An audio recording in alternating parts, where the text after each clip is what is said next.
Saudi আরবের সরকার সম্প্রতি মুদি দোকানে পণ্য বিক্রি নিয়ে কিছু নতুন নির্দেশনা জারি করেছে।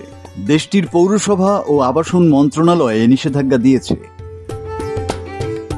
গতকাল মঙ্গলবার সরকার এ সংক্রান্ত একটি নির্দেশনা দেয়। এতে বলা হয়, সৌদির খাদ্য ও ওষুধ কর্তৃপক্ষের লাইসেন্সকৃত সব তামাক পণ্যে নিষেধাজ্ঞা থাকবে। অর্থাৎ সাধারণ সিগারেট, ই সিগারেট, সীসা ও অন্যান্য তামাক পণ্য মুদি দোকানে বিক্রি করা যাবে না।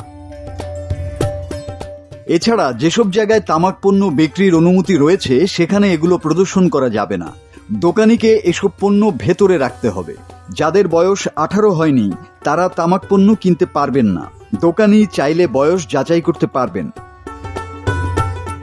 সৌদি আরবে তামাক ও সিগারেট খাওয়া নিষিদ্ধ নয়, তবে সব জায়গায় সিগারেট খাওয়া যাবে না। কেউ সরকারি ভবন, চিকিৎসা কেন্দ্র, বাস, ট্রেন, বিমান অর্থাৎ পাবলিক প্লেসে সিগারেট খেতে পারবেন না। এছাড়া কর্মক্ষেত্র প্রকাশ্যে সিগারেট খাওয়া নিষেধ। যারা ধূমপান করতে চান তাদের নির্ধারিত স্থানে গিয়ে ধূমপান করতে হবে।